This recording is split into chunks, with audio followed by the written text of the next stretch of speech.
Marian Johnson had worked at Ridgeway Academy for nearly 8 years.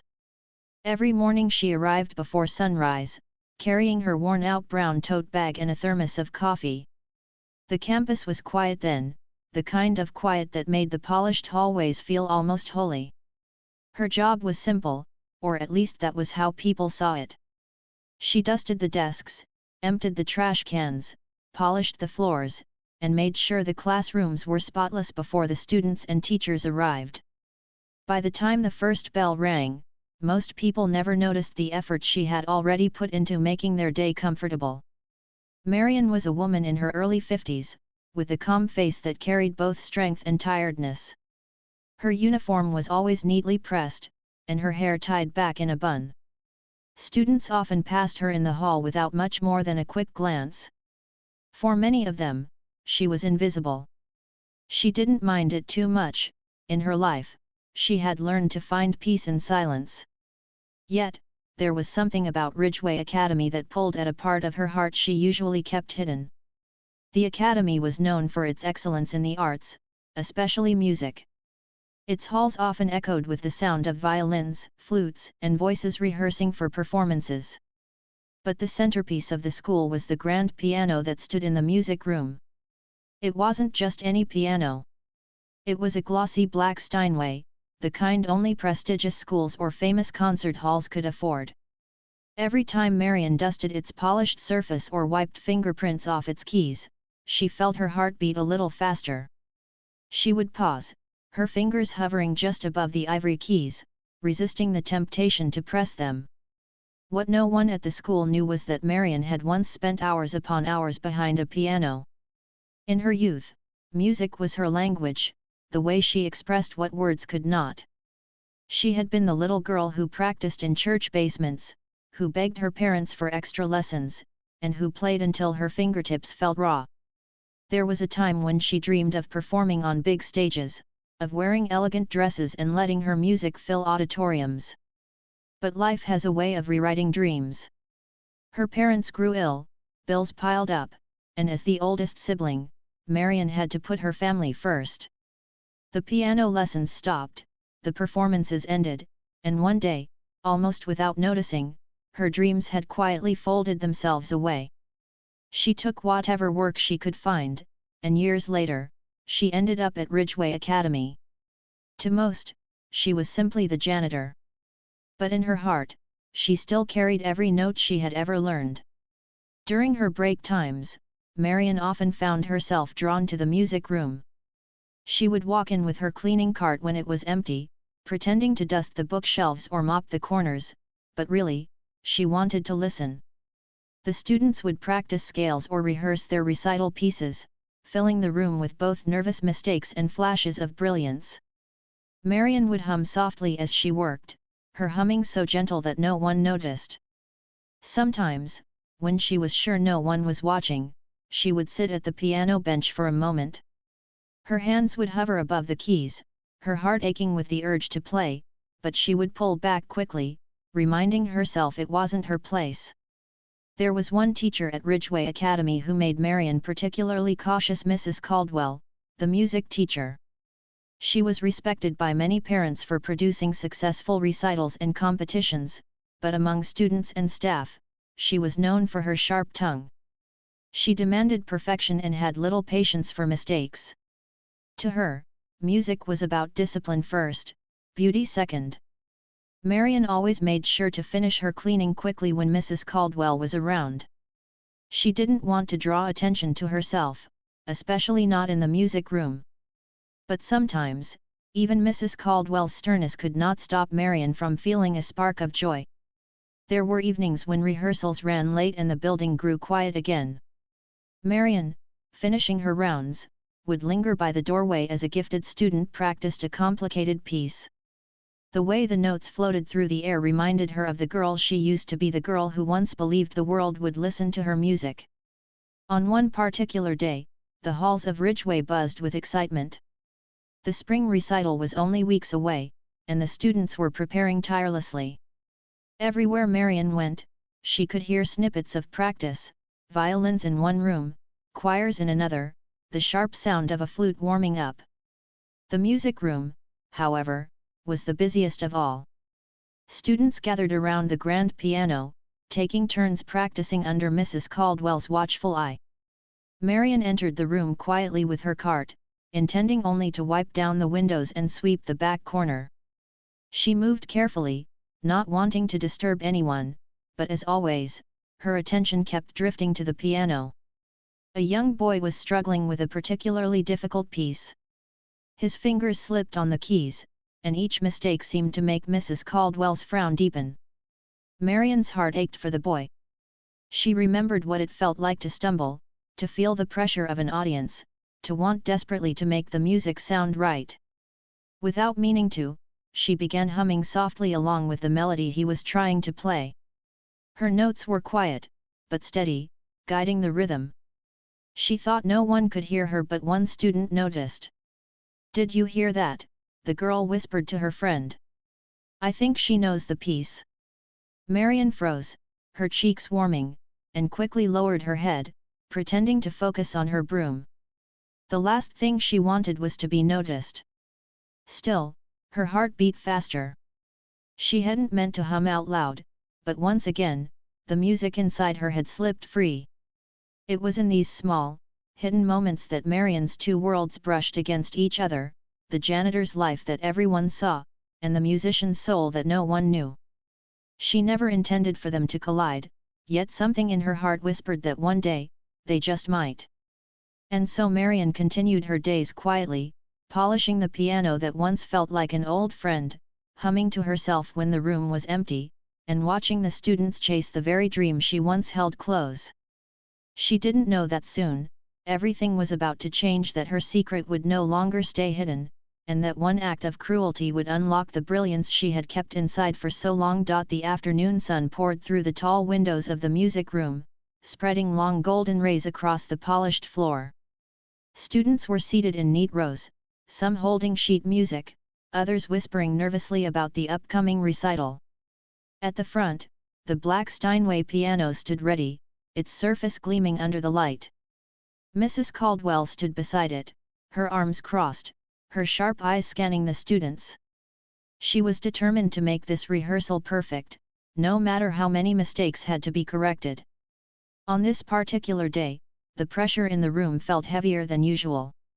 The recital was only 2 weeks away, and the program needed to run smoothly. Mrs. Caldwell had arranged an ambitious lineup, classical pieces that were far from simple.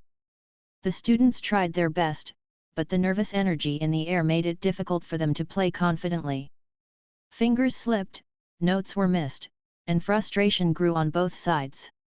At the center of it all was Anthony, a thin boy with round glasses who had been assigned one of the most difficult piano pieces. He had talent, no doubt about it, but talent alone could not always overcome nerves. His hands trembled slightly as he sat at the bench, and each time he struck the wrong key, his shoulders hunched lower. Mrs. Caldwell paced back and forth. "Again, Anthony." "From the beginning," she said, her voice crisp, leaving no room for hesitation. Anthony swallowed hard, adjusted his glasses, and placed his fingers back on the keys. He tried again, but once more the melody broke apart, pieces of it landing awkwardly like shattered glass. A few students in the back exchanged glances, whispering under their breath. Mrs. Caldwell's lips tightened. Marian, who had entered quietly with her mop and broom, stood in the corner of the room, trying not to draw attention. She watched Anthony struggle, her heart aching with empathy. She knew the music he was attempting, it was complicated, demanding both speed and emotion. She remembered practicing that very piece when she was much younger, staying up late into the night until her fingers finally obeyed her heart. She wanted to encourage him, to whisper that it was okay, that mistakes were part of learning. But she stayed silent, continuing her work. Mrs. Caldwell suddenly stopped pacing. She turned toward Anthony, her expression sharp.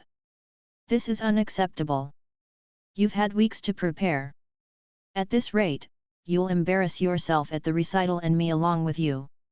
Her words cut through the air like cold wind. Anthony's cheeks flushed red, and he looked down at his lap, too ashamed to meet her gaze. It was at that moment that Mrs. Caldwell's eyes flicked toward Marian, who was dusting the windowsill. A thin smile spread across her face, the kind of smile that wasn't warm but calculating. An idea had struck her, and though Marian didn't yet realize it, she was about to become part of the rehearsal in a way she had never expected. "Perhaps," Mrs. Caldwell said loudly, so the entire class could hear, "we should test just how difficult this piece really is. If even our janitor can manage to play it, then surely one of my students can as well." The words hung in the room, heavy and startling. A few students gasped softly, and all eyes turned toward Marian. She froze, her duster still in her hand, her heart thudding inside her chest. She gave a small, nervous laugh, hoping it was a joke. "Oh, no, ma'am, I'm just here to clean. Please don't mind me." But Mrs. Caldwell wasn't joking. She gestured toward the piano bench. "Go on, Marian. Sit down. Let's see what you can do." The students' whispers grew louder now, rippling across the room. Some were curious, some amused. A few smiled, as though expecting a funny distraction from the tense rehearsal.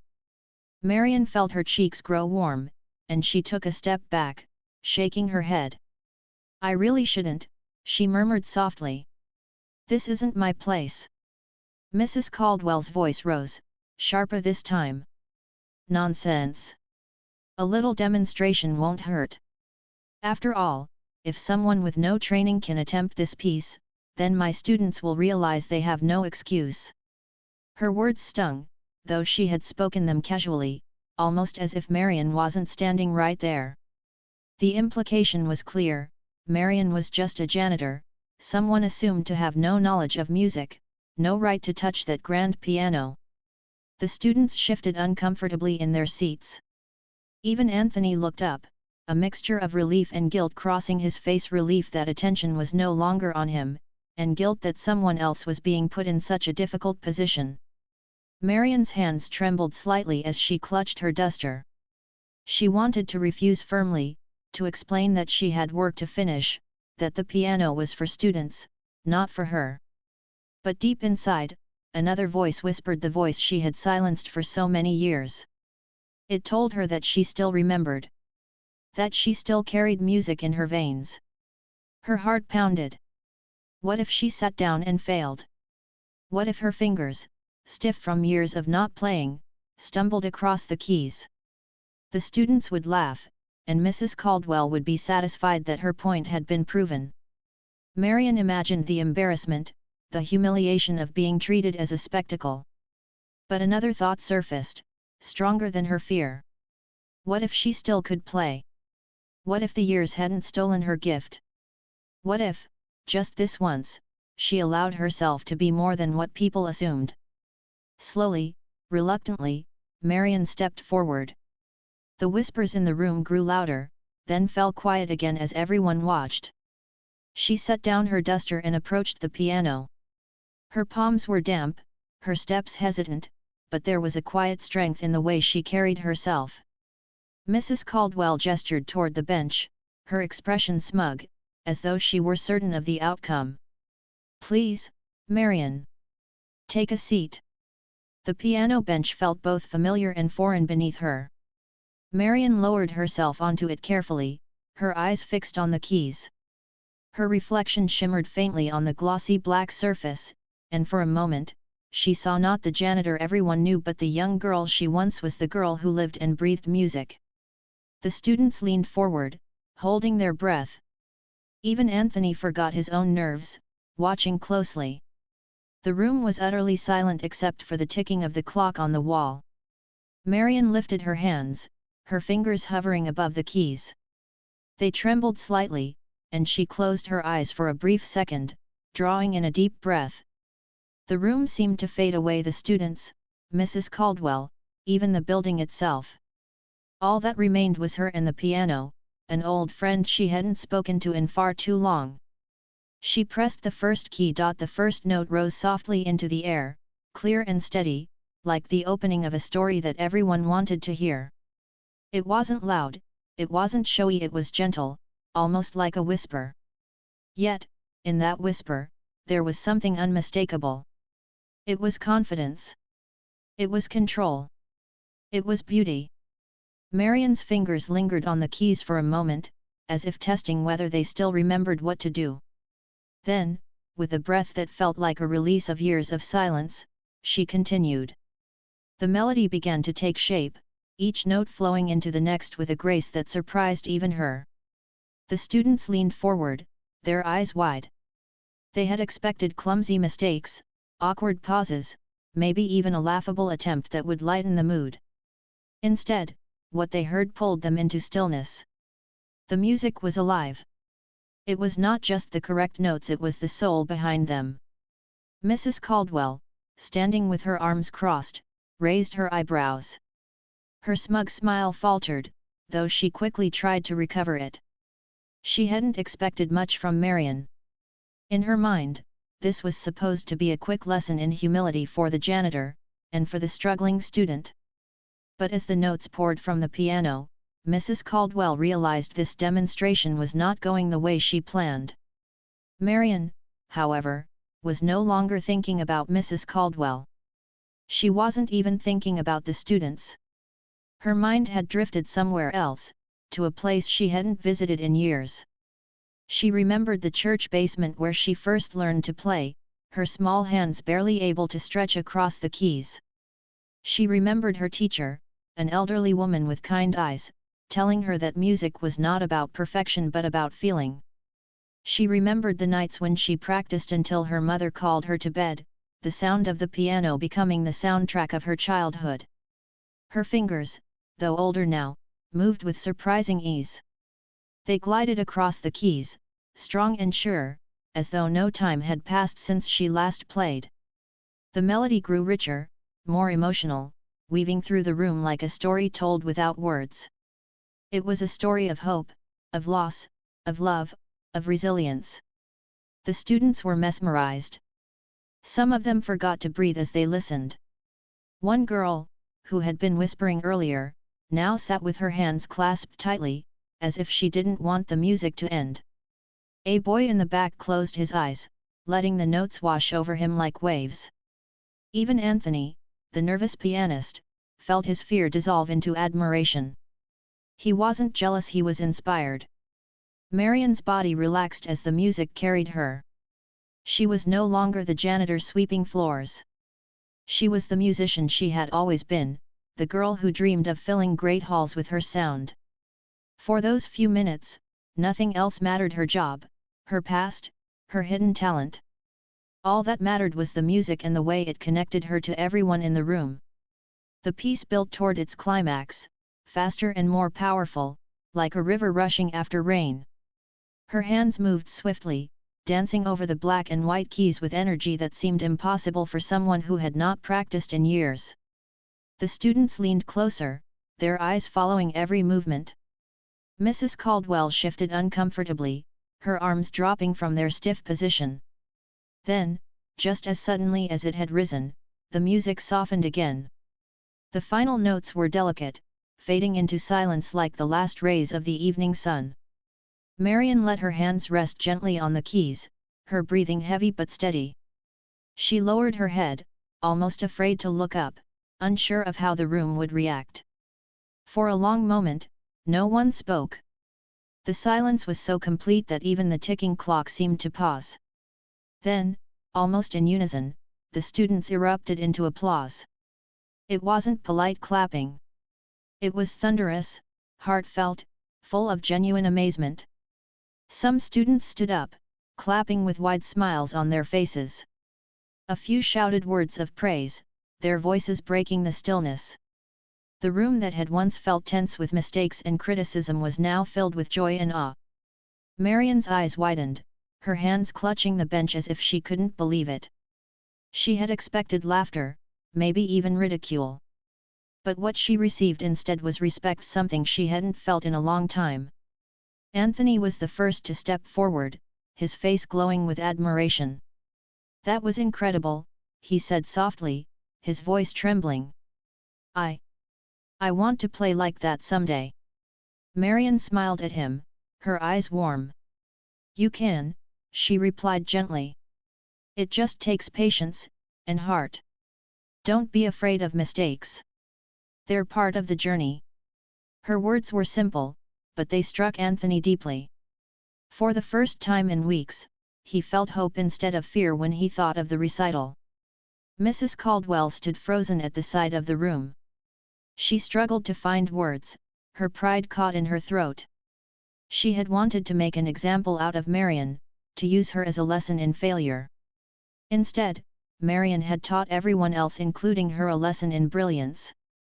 The students didn't seem to notice Mrs. Caldwell's discomfort. Their focus was entirely on Marian. One girl eagerly asked, "Where did you learn to play like that?" Another boy chimed in, "Can you teach us sometime?" Marian shook her head modestly, her cheeks still flushed. "Oh, I'm no teacher," she said softly. I used to play when I was younger." But to the students, it was clear she was more than that. She wasn't just a janitor. She was an artist, someone who carried music not only in her fingers but in her soul. The applause eventually faded, but the energy in the room did not. Something had shifted, something important. The students no longer looked at Marian as the quiet woman who cleaned their classrooms. They saw her now as someone extraordinary, someone who had just given them a gift they would never forget. Marian rose from the bench slowly, her knees trembling, but her heart lighter than it had felt in years. She picked up her duster again, almost as if to remind herself who she was supposed to be. Yet deep inside, she knew she had just revealed a piece of herself she thought was lost forever. The room buzzed with excitement, whispers turning into conversations, conversations turning into admiration. Marian quietly slipped toward the back of the room, wanting to disappear again, but the students' eyes followed her with respect. She had walked in that afternoon invisible. She left the piano shining like someone who had always belonged there. The rehearsal ended much later than usual that day, but not because of mistakes or endless repetition. It ended because no one could stop talking about Marian. The students crowded together in small groups, replaying every moment of her performance in excited whispers. "I had no idea she could play like that," one boy exclaimed, his eyes shining. "Did you see her hands? They just flew over the keys," another added. Anthony, still glowing with relief and inspiration, kept repeating, "She played it perfectly, better than any of us. Better than me." Marian, meanwhile, tried to slip away quietly, pushing her cart down the hall with her eyes lowered. She was used to leaving unnoticed, blending back into the background. But this time was different. This time, footsteps followed her. "Miss Marian," a girl called out. Marian turned, surprised. A group of students stood there, smiling warmly. They weren't mocking. They weren't laughing. They were looking at her with genuine admiration. "That was amazing," the girl continued. Will you play again sometime?" Marian's cheeks warmed. She shook her head modestly. "I don't think so, dear. That was just for today." But the students didn't believe her. They could tell there was more music hidden inside her, music she hadn't shared yet. Word spread quickly, as news always does in schools. By the next morning, nearly every student at Ridgeway Academy had heard the story. The janitor had sat at the grand piano and played like a professional. Some didn't believe it at first. "No way," they said. "She just cleans. She doesn't know music." But those who had been in the room insisted it was true, their voices firm. "You should have heard her," they said. It was unbelievable. Even teachers who hadn't been there started to hear whispers in the faculty lounge. Some raised their eyebrows in disbelief, while others grew curious. Who really was Marian Johnson? For Marian, the sudden attention was confusing. She went about her work as she always did, mopping the halls, emptying the trash, dusting the classrooms, but now everywhere she went, eyes followed her. Students smiled at her in ways they never had before. Some stopped to thank her. A few even asked her questions about music, hoping she might give them advice. She answered kindly, though she always tried to keep the focus away from herself. She didn't want the attention. She didn't want to be treated differently. Yet, deep down, a small spark of pride glowed inside her. For so many years she had been invisible. Now, for the first time in a long while, she was seen. Mrs. Caldwell, however, did not share the students' enthusiasm. In fact, she found herself deeply unsettled. She had built her reputation at Ridgeway on being the authority of music, the one who guided, corrected, and shaped young talent. She had always been the one in control. But that afternoon, in front of all her students, Marian had stolen the spotlight without even trying. Worse still, Marian had done it with a piece that Anthony had struggled with for weeks. Mrs. Caldwell had expected the janitor to stumble, proving her point that the piece was difficult. Instead, Marian had performed it flawlessly, making it look easy. All evening, Mrs. Caldwell replayed the moment in her mind. She could still hear the applause, still see the students' faces glowing with admiration not for her, but for Marian. For the first time, she felt her authority threatened, though she would never admit it out loud. The next day in class, she tried to brush the incident aside. "Let's return to work," she told her students briskly. "One performance doesn't change anything. The recital is still ahead of us." But she could see their minds drifting. They were thinking about Marian. They were comparing her music to their own. Some students began working harder, not out of fear of Mrs. Caldwell's criticism but out of inspiration from Marian's example. They wanted to play with the same heart, the same emotion, the same confidence. They weren't just chasing perfection anymore, they were chasing beauty. Anthony, especially, was changed. Where once he approached the piano with fear, now he approached it with hope. Each time he sat at the bench, he remembered Marian's gentle words, "Don't be afraid of mistakes. They're part of the journey." Those words gave him courage, and his playing began to improve. Marian noticed the change too. When she passed by the music room during her rounds, she would hear the students practicing with renewed energy. Sometimes, she lingered at the door, listening quietly, her heart swelling with both pride and nostalgia. She never went inside. She didn't want to interrupt, but she smiled to herself, knowing her music had left a mark. It wasn't long before students started approaching her in the hallways, not with awkward curiosity but with genuine respect. "Miss Marian, do you think you could listen to me practice sometime?" one boy asked shyly. "Miss Marian, how do you make the music sound so alive?" a girl wondered. She answered gently, always reminding them that she was no professional anymore, just someone who loved music deeply. But inside, she felt a warmth she hadn't felt in years. She had spent so long thinking her gift no longer mattered. Now, she realized it could still touch lives, even in small ways. The whispers reached the school principal, Mr. Harding, who was both surprised and intrigued. "Is it true?" he asked one of the teachers. "Our janitor is a pianist." When he learned how the students had reacted, he couldn't help but smile. "Sometimes talent comes from the most unexpected places," he said thoughtfully. But not everyone was pleased. Mrs. Caldwell's unease grew stronger each day. She could feel her control slipping, not because anyone disrespected her directly, but because Marian had shown the students something she herself had never given them: inspiration. Where Mrs. Caldwell pushed with pressure and criticism, Marian had lifted with warmth and heart. Still, Mrs. Caldwell kept her feelings hidden.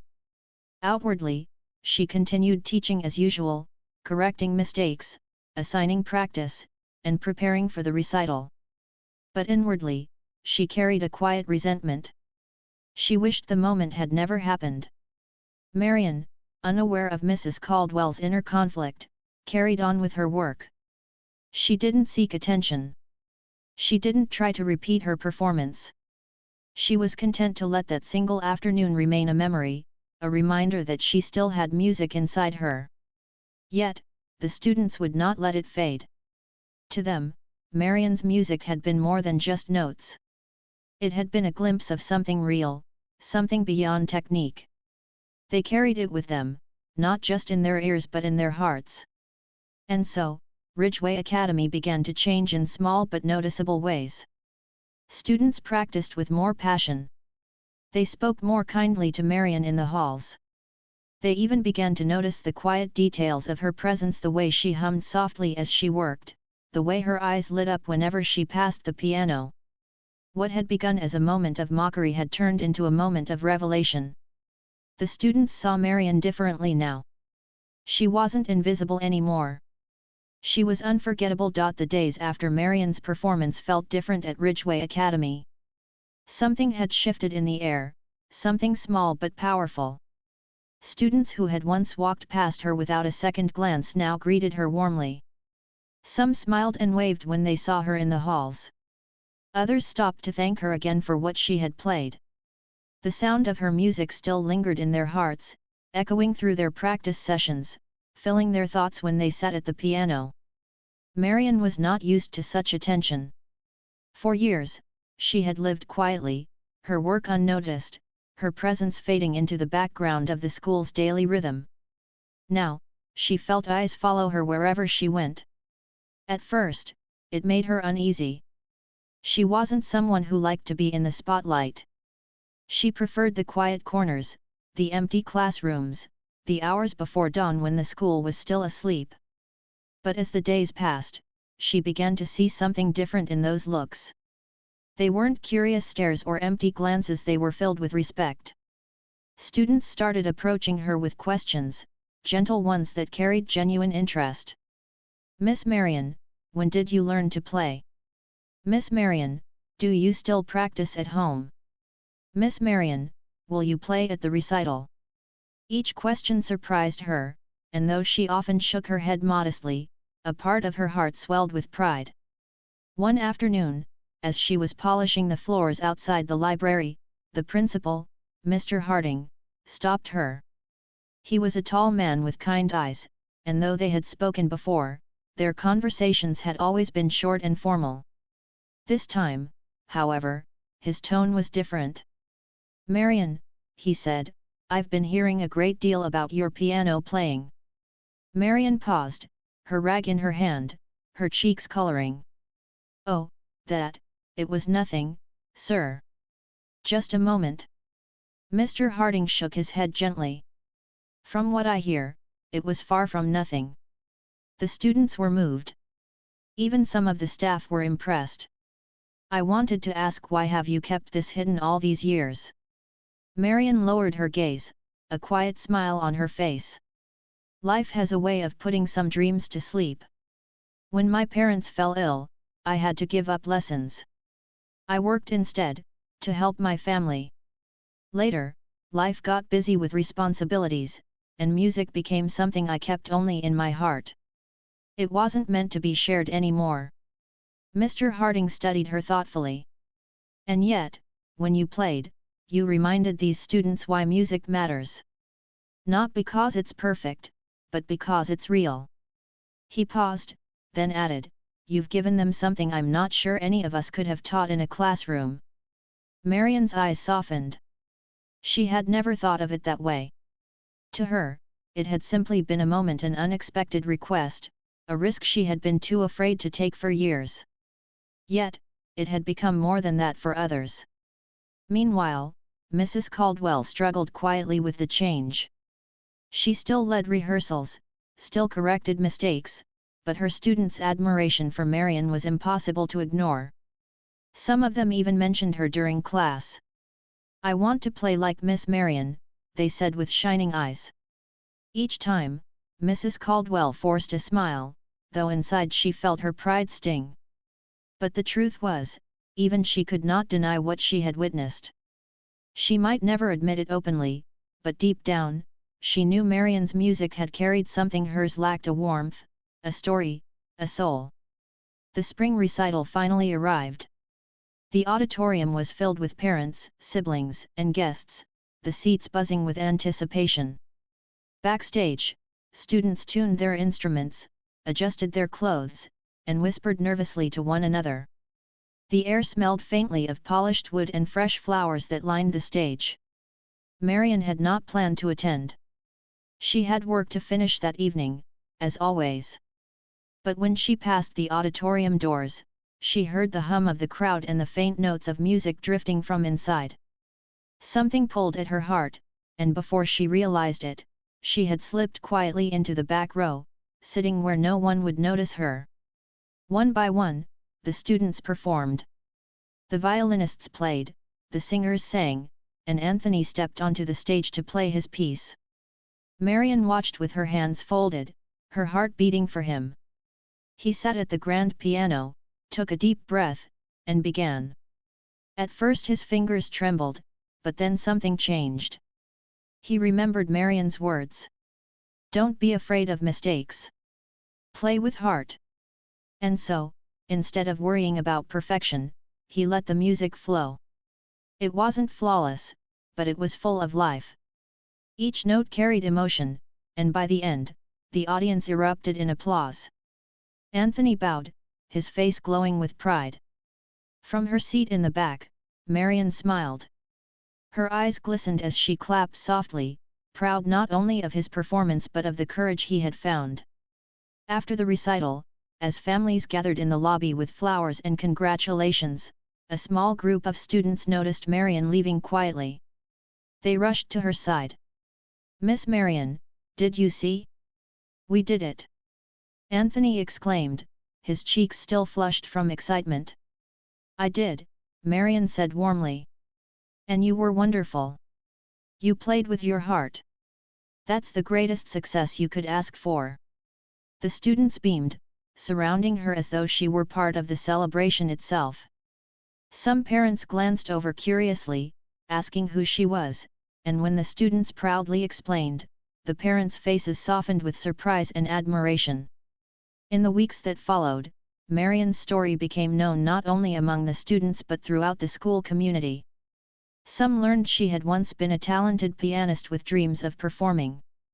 Others were simply inspired by the idea that someone so humble, someone they had overlooked for so long, carried such a beautiful gift. Marian never sought recognition. She continued her work with the same quiet dedication, cleaning classrooms and sweeping floors. But now, when she passed through the halls, she was no longer invisible. Students greeted her by name. Teachers nodded respectfully. Even Mrs. Caldwell, though still reserved, offered her a polite acknowledgement whenever their paths crossed. Sometimes, during free periods, students would ask her to sit with them at the piano. She rarely agreed, but on special occasions, when the room was quiet and the moment felt right, she would play a short piece. Each time, the same hush would fall, the same awe would return. And though Marian insisted she was just a janitor, everyone who heard her knew the truth. She was far more than that. She was a musician, a teacher in her own quiet way, and above all, an inspiration. In her heart, Marian carried no bitterness for the years her dreams had slept. She had learned something greater, that gifts, once given, never truly disappear. They wait, quietly, until the right moment to shine again. That moment had come unexpectedly, born out of mockery, yet it had transformed into something beautiful. And though she never asked for it, Marian had found her place in the hearts of the students. She was no longer just the woman with the mop and the broom. She was Marian the pianist whose music had reminded them all what it meant to truly play.